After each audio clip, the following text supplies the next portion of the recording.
Selamat pagi. Apa kabar pemirsa TVR Parlemen dimanapun Anda berada? Berjumpa lagi dalam program TVR 09 bersama saya Alfatiski dan rekan saya. Saya Anggena Klarini, dan dalam 30 menit ke depan pemirsa kami akan sajikan kepada Anda sejumlah berita nasional khususnya dari sudut pandang DPR RI sebagai referensi Anda dalam memahami dinamika politik, ekonomi, sosial, dan budaya di Indonesia. Dan pemirsa TVR Parlemen, inilah TVR 09 selengkapnya.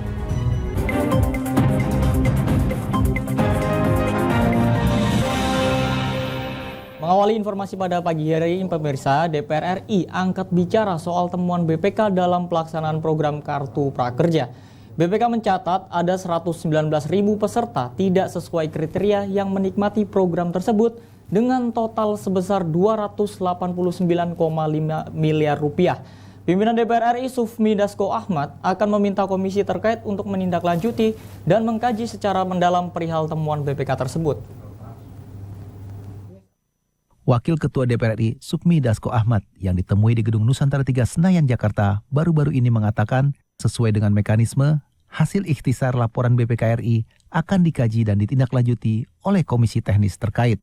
Ya, jadi kemarin kita sudah sama-sama mendengarkan dalam sidang paripurna DPR dan sesuai mekanisme hasil ikhtisar laporan BPK itu akan dikaji dan ditindaklanjuti oleh komisi teknis terkait masing-masing komisi. Nah, oleh karena itu nanti kita akan minta komisi teknis untuk mengkaji lebih dalam tentang temuan yang ada demikian. Selain program Kartu Prakerja, BPK juga mencatat negara mengalami kerugian 6,93 triliun rupiah dari dana bantuan sosial yang digulirkan pemerintah. Zikri Yaseto-Denus, TVR Parlemen melaporkan. Baik pemirsa, di sini ada gelaran konferensi tingkat tinggi G20 tahun 2022 berada pada periode yang sangat krusial bagi proses pemulihan ekonomi global. Untuk bangkit dan pulih dari pandemi COVID-19 baik segi aspek kesehatan maupun ekonomi. Ketua BKSAP DPR RI Fadlizon mengatakan bahwa sebagai mitra pemerintah, parlemen turut serta menyesuaikan presidensi G20 dengan menjadi tuan rumah konferensi di P20.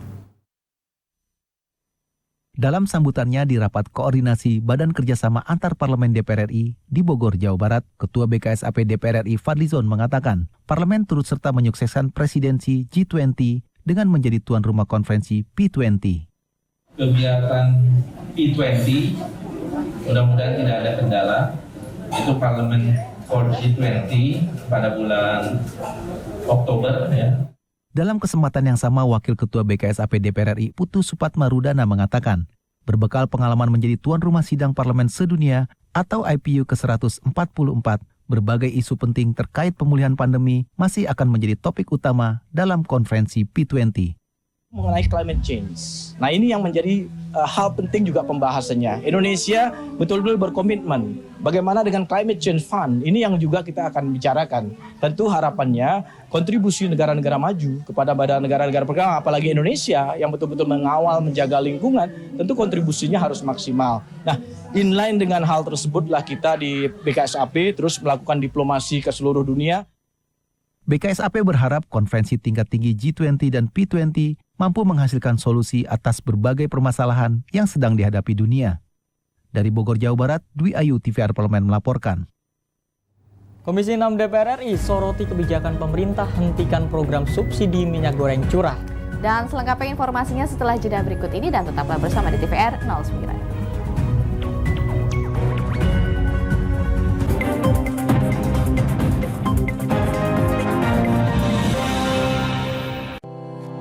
Tugas dan fungsi DPR RI sangat penting bagi negeri ini sebagai pengemban amanat rakyat.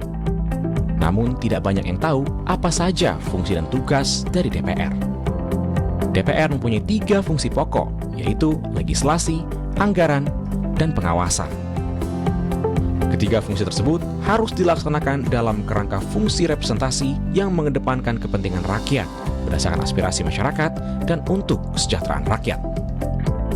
Dari fungsi legislasi, DPR RI mempunyai tugas dan wewenang untuk menyusun dan menetapkan program legislasi nasional bersama dengan pemerintah, menyusun dan membahas rancangan undang-undang, menerima rancangan undang-undang dari DPD, membahas rancangan undang-undang yang diusulkan oleh Presiden ataupun DPD, menetapkan undang-undang bersama dengan Presiden, menyetujui atau tidak menyetujui peraturan pemerintah pengganti undang-undang yang diajukan Presiden untuk ditetapkan menjadi undang-undang.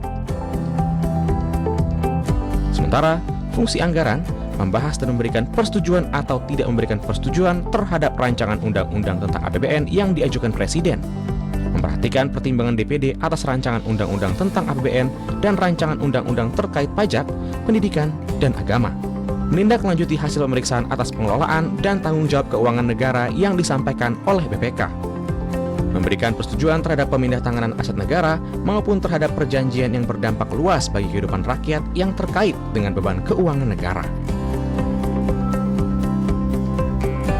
Dan fungsi pengawasan, melakukan pengawasan terhadap pelaksanaan undang-undang, APBN, dan kebijakan pemerintah, membahas dan menindaklanjuti hasil pengawasan yang disampaikan oleh DPD terkait pelaksanaan undang-undang mengenai otonomi daerah, pembentukan, pemekaran, dan penggabungan daerah, pengelolaan sumber daya alam dan sumber daya ekonomi lainnya, pelaksanaan APBN, pajak, pendidikan, dan agama. Terima kasih. Video ini dipersembahkan oleh TV dan Radio Parlemen, Biro Pemerintahan Parlemen, Sekretariat Jenderal, dan Badan Keahlian DPR RI.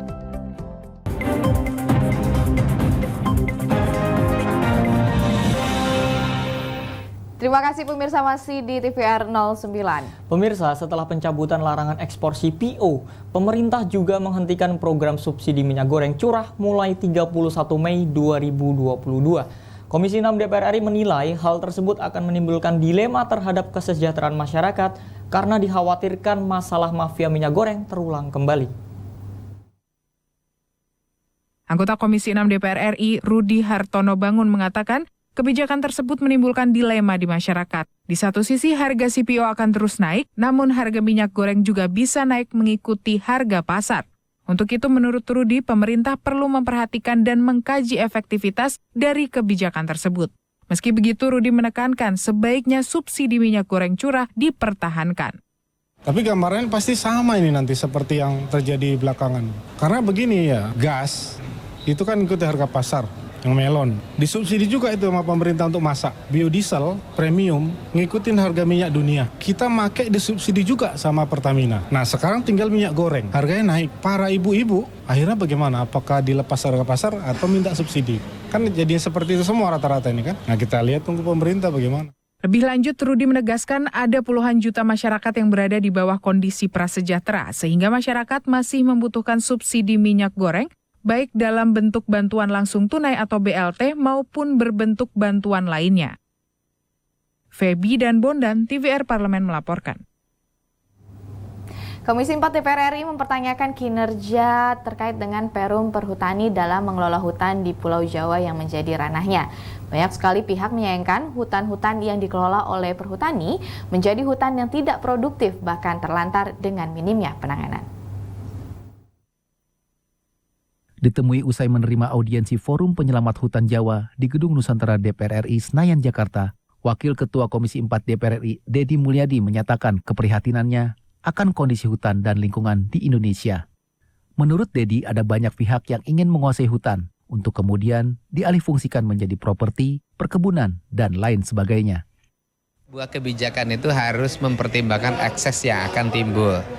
Idealisme kita tentang bahwa aspek ekonomi akan menjadi perputaran bagi masyarakat di sekitar hutan, itu tesis itu belum tentu juga, manakala kita tidak paham apa yang terjadi di lapangan. Kita tahu bahwa spirit orang untuk menguasai tanah di Jawa itu kan sangat tinggi karena harganya mahal. Sementara itu, anggota Komisi 4 DPR Slamet secara tegas menolak SK Menteri LHK nomor 287 tahun 2022 tentang kawasan hutan dengan pengelolaan khusus. Menurut Slamet, Kementerian LHK jangan hanya fokus pada aspek ekonomi saja, tetapi mendengar juga aspirasi dari masyarakat yang selama ini turut menjaga hutan dan kelestarian alam. Yang kedua, evaluasi saya memang dari awal pemerintah sudah memulai merusak dengan regulasi. Saya tegaskan lagi, dengan lahirnya Omnibus Law itu sudah tidak berpihak kepada hutan, tidak berpihak kepada lingkungan. Itu saja catatan saya. Oleh karena itu, batalkan SK itu dan dengarkan suara masyarakat. Oki Zulendra dan Helmi, TVR Parlemen melaporkan. Dari Komisi 6 kita beralih ke Komisi 9 DPR RI pemirsa. Anggota Komisi 9 DPR RI, Ratu Ngadu Bonuwula mengingatkan Kementerian Kesehatan untuk meningkatkan kewaspadaan dan pencegahan agar penyakit cacar monyet tidak masuk dan menyebar di Indonesia. Organisasi Kesehatan Dunia atau WHO melaporkan setidaknya sudah ada 200 kasus cacar monyet yang tersebar di 20 negara. Anggota Komisi 9 DPR RI Ratu Ngadu Bonuwula mengatakan pemerintah perlu menyiapkan langkah-langkah antisipasif sejak dini untuk mengatasi penyebaran cacar monyet dari luar ke Indonesia. Salah satunya membuat kembali kebijakan perjalanan luar negeri dari dan ke daerah-daerah yang menjadi sumber virus cacar monyet. Selain itu, masyarakat dihimbau tetap menerapkan protokol kesehatan dalam beraktivitas mewaspadai penularan penyakit cacar monyet. Ya, ini memang harus diantisipasi, jangan sampai nanti sudah mewabah di Indonesia, kita terlambat, ya, tidak boleh terjadi. Pengalaman COVID-19 menjadi catatan penting untuk mengantisipasi setiap wabah-wabah atau virus-virus yang akan bermunculan di Indonesia, karena berdampak buat masyarakat. Sementara itu, juru bicara Kemenkes RI Dr. Muhammad Syahril menyatakan kasus cacar monyet belum ditemukan di Indonesia. Masyarakat tidak perlu khawatir dengan virus cacar monyet karena tidak mematikan dan bisa cepat ditangani. Namun, masyarakat dihimbau tetap selalu waspada. Cacar monyet adalah penyakit virus zoonosis atau virus ditularkan dari hewan ke manusia yang dapat sembuh sendiri. WHO memperingatkan siapapun beresiko tertular virus, termasuk anak-anak, wanita hamil, dan imunokompromis. Halim dan Julian, TVR Parlemen melaporkan. Setelah sebelumnya sempat tertunda selama 2 tahun akibat pandemi, ibadah haji akhirnya kembali dibuka di tahun ini. Dan laporannya mengenai persiapan penyelenggaraan haji akan kami sajikan kepada Anda pemirsa sesaat lagi, dan tetaplah bersama di TVR 09.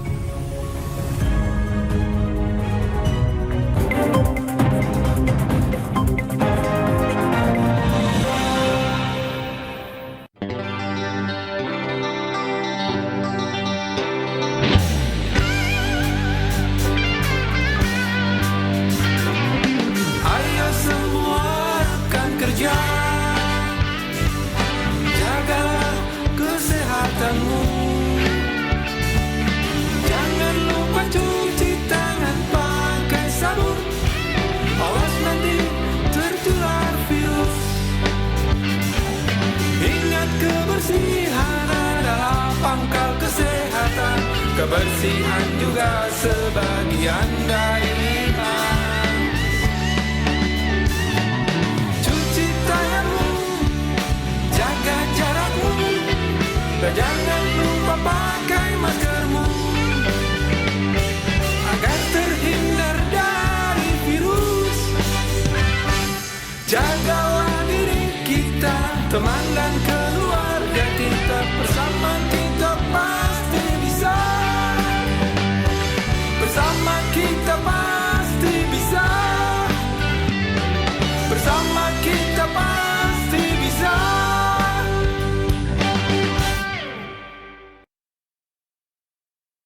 Virus corona menjadi perbincangan dunia. Beberapa negara sudah terjangkit. Ribuan orang di Indonesia terkena virus ini. Kita perlu antisipasi dengan melakukan hal berikut. Cuci tangan dengan sabun dan antiseptik. Gunakan masker atau penutup mulut saat bersin dan batuk. Masak telur dan daging hingga matang. Hindari kontak dengan hewan. Tidak saling berjabat tangan. Tidak berinteraksi dengan penderita. Jika memiliki demam tinggi, batuk, pilek, gangguan pernafasan, sakit tenggorokan, dan letih lesu, segera periksakan ke dokter. Waspada virus corona, cegah penyakit sejak dini. Dipersembahkan oleh TVR Parlemen, Biro Pemberitaan Parlemen, Sekjen dan DK DPR RI.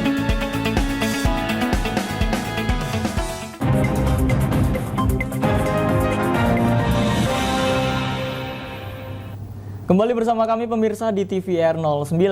Pemerintah telah menetapkan jadwal perjalanan calon jamaah haji gelombang pertama yang akan dimulai pada tanggal 4 Juni 2022. Tentunya berbagai persiapan terkait adanya penyesuaian pemberlakuan new normal atau pemerintah Arab Saudi, maksud kami terus diupayakan demi kelancaran penyelenggaraan teknis ibadah haji tahun 2022 ini.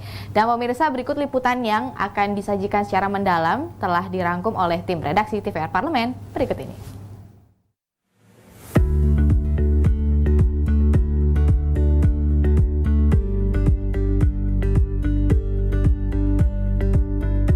Pelaksanaan ibadah haji tahun 2022 sudah semakin dekat.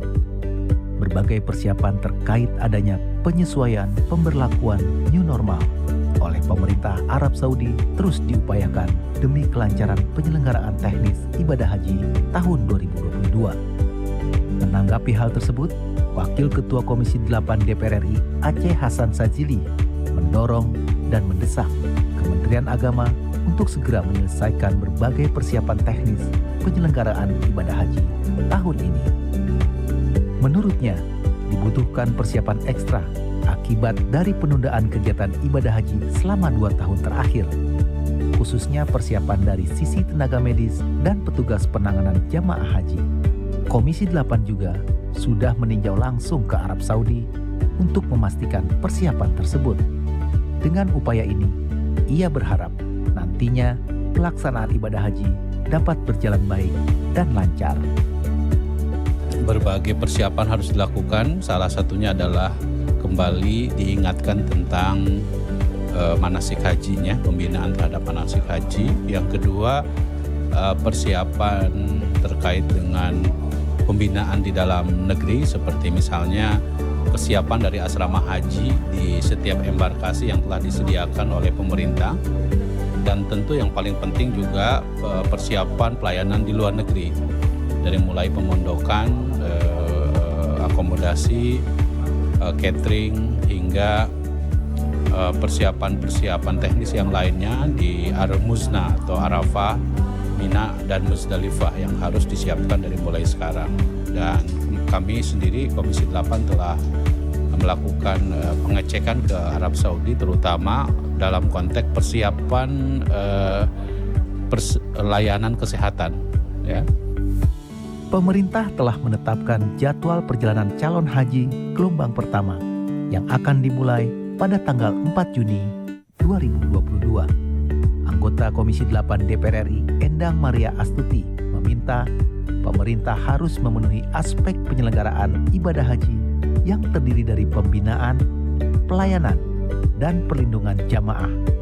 Namun untuk pemberangkatan jamaahnya ini masih perlu lagi ada manasik yang harus dilakukan oleh Kemenak di masing-masing kabupaten. Ini harus agar supaya para jamaah dalam melaksanakan ibadah haji besok itu kesiapannya paripurna gitu.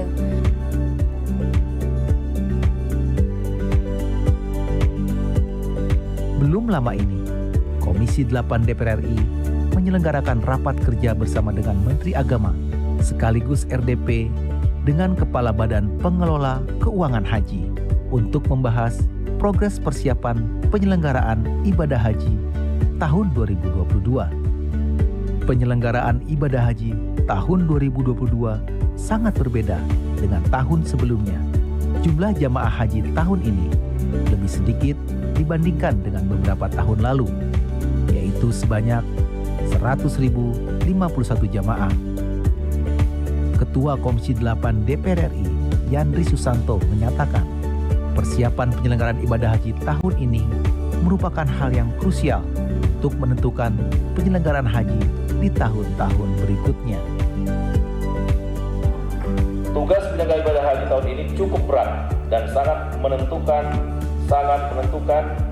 penyelenggaraan ibadah haji dikarenakan membawa misi bangsa Indonesia. Setelah 2 tahun berturut-turut Indonesia tidak memberangkatkan calon jemaah haji, maka tahun ini merupakan tahun krusial serta menjadi tonggak keberhasilan kita untuk meyakinkan kepada negara-negara lain, terutama kepada pemerintah Arab Saudi, bahwa Indonesia mampu dan berhasil dalam membina, melayani, dan melindungi para jamaah haji pada penyelenggaraan ibadah haji tahun ini. Sehingga keberhasilan kita pada tahun ini akan sangat menentukan terhadap penyelenggaraan haji ibadah haji di tahun-tahun yang akan mendatang. Komisi 8 DPR RI menyetujui usul tambahan anggaran operasional haji reguler dan khusus 2022 yang diajukan Menteri Agama Yakut Khalil Qomas. Yakut mengajukan tambahan anggaran 1,5 triliun rupiah karena menyesuaikan kebijakan pemerintah Arab Saudi yang menerapkan sistem paket layanan di masyair, baik Arafah, Muzdalifah, dan Mina. Tim Liputan TVR Parlemen melaporkan. Nah pemirsa dan juga Anggun, tanggal 1 Juni kemarin kita telah memperingati 77 tahun lahirnya Pancasila sebagai dasar negara. Bagaimana sejarah awal lahirnya Pancasila? Dan untuk itu jangan kemana-mana pemirsa, liputannya sesaat lagi hanya di TVR 09.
Ingat selalu protokol kesehatan dengan melakukan 5M.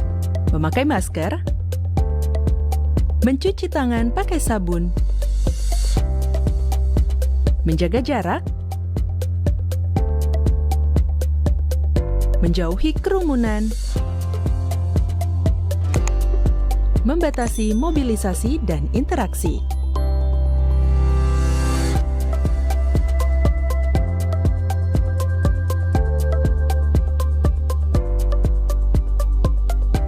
Dipersembahkan oleh Biro Pemberitaan Parlemen, Sekretariat Jenderal DPR RI.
Kembali pemirsa di TVR 09, Hari Lahir Pancasila setiap tahunnya diperingati pada tanggal 1 Juni. Hari Lahir Pancasila adalah momen awal mula Pancasila ditetapkan sebagai dasar dan ideologi yang dianut oleh bangsa Indonesia.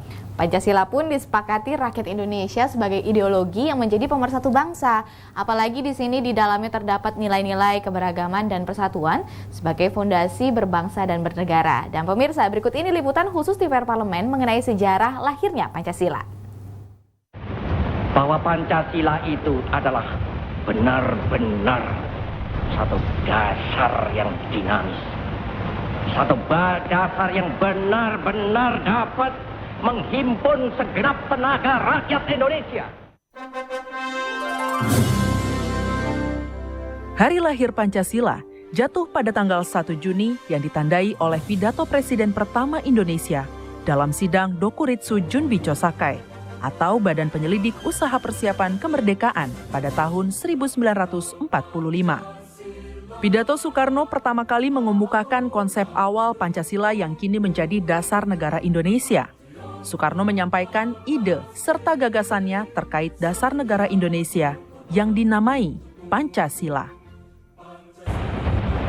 Bahwa Pancasila yang saya gali dan saya persembahkan kepada rakyat Indonesia bahwa Pancasila itu adalah benar-benar satu dasar yang dinamis, satu dasar yang benar-benar dapat menghimpun segenap tenaga rakyat Indonesia. Untuk menyempurnakan rumusan Pancasila dan membuat undang-undang dasar yang berlandaskan kelima asas tersebut, maka Dokuritsu Junbicho Sakai membentuk sebuah panitia yang disebut sebagai Panitia 9. Mereka adalah Soekarno sebagai ketua, Muhammad Hatta sebagai wakil ketua, dan anggotanya yang terdiri dari Alexander Andries Maramis, Abi Kusno Cokrosuyoso, Abdul Kahar Muzakir, Agus Salim, Ahmad Subarjo, Kiai Haji Abdul Wahid Hashim, Muhammad Yamin. Setelah melalui beberapa proses persidangan, Pancasila akhirnya dapat disahkan pada sidang PPKI tanggal 18 Agustus 1945. Pada sidang tersebut disetujui bahwa Pancasila dicantumkan dalam Mukadimah Undang-Undang Dasar 1945 sebagai dasar negara Indonesia yang sah. Sejarah hari lahir Pancasila penting untuk diingat. Dan yang lebih utama lagi, bagaimana kita dapat memaknai Pancasila sebagai dasar negara dan sebagai landasan berperilaku dalam kehidupan bermasyarakat. Melalui keputusan Presiden nomor 24 tahun 2016, pemerintah menetapkan tanggal 1 Juni 1945 sebagai hari lahir Pancasila, sekaligus sebagai hari libur nasional. Penetapan tersebut bertujuan agar pemerintah, masyarakat, dan seluruh komponen bangsa memperingati Pancasila sebagai ideologi bangsa. Jadi Pancasila ini sangat erat dengan jati diri bangsa kita. Jadi inilah kesempatan kita juga untuk mengimplementasikan atau menunjukkan jati diri kita ini yang terwakili di dalam 5 sila tersebut, menjalani kehidupan sehari-hari, dan ini menjadi bekal bagi kita untuk mengangkat harkat bangsa di mata dunia. Kita memaknai bahwa Pancasila itu adalah jalan hidup bangsa Indonesia, the way of life dari bangsa Indonesia. Sehingga kita memaknai itu, kita dapat menjadi benteng bagi keberagaman di Indonesia ini, bagi bangsa dan negara, dan juga kita akan membangun keberadaban baik di Indonesia maupun di dunia tentang bagaimana hidup berdampingan walaupun kita berbeda. Dengan Pancasila, mari bangkit bersama membangun peradaban dunia. Baik pemirsa, di penghujung acara kami informasikan kepada Anda agenda DPR RI pada hari ini Kamis 2 Juni 2022. Untuk agenda yang pertama pada pukul 10 waktu Indonesia Barat, Komisi 8 DPR RI akan menggelar rapat kerja dengan Menteri Agama. Lalu ada pula Komisi 1 DPR RI yang mengadakan rapat dengar pendapat dengan Dewan Pengawas Lembaga Penyiaran Publik RRI dan TVRI. Dilanjut di siang harinya pada pukul 13 waktu Indonesia Barat, Komisi 2 DPR RI akan menggelar rapat kerja dengan Menteri ATR atau BPN, dan di waktu yang sama akan ada agenda dialektika demokrasi dengan tema persiapan ibadah haji 1443 Hijriah yang bertepatan di Media Center DPR RI. Serta pemirsa sejumlah agenda dan program DPR RI lainnya yang dapat Anda saksikan secara langsung di TVR Parlemen melalui kanal utama, kanal-kanal komisi, dan juga kanal alat kelengkapan dewan lainnya yang dapat Anda akses di tvr.dpr.go.id. Dan pemirsa TVR Parlemen, demikian TVR 09 edisi pagi ini. Kami ingatkan untuk tetap waspada pada persebaran virus COVID-19 dan tetap patuhi protokol kesehatan. Segenap kru TVR Parlemen yang bertugas mengucapkan terima kasih telah menyaksikan TVR 09 pagi ini. Saya Anggun Aktarini dan tentunya rekan saya Alfad Rizky. Sampai bertemu kembali di TVR 09 esok pagi. TVR Parlemen, referensi Indonesia.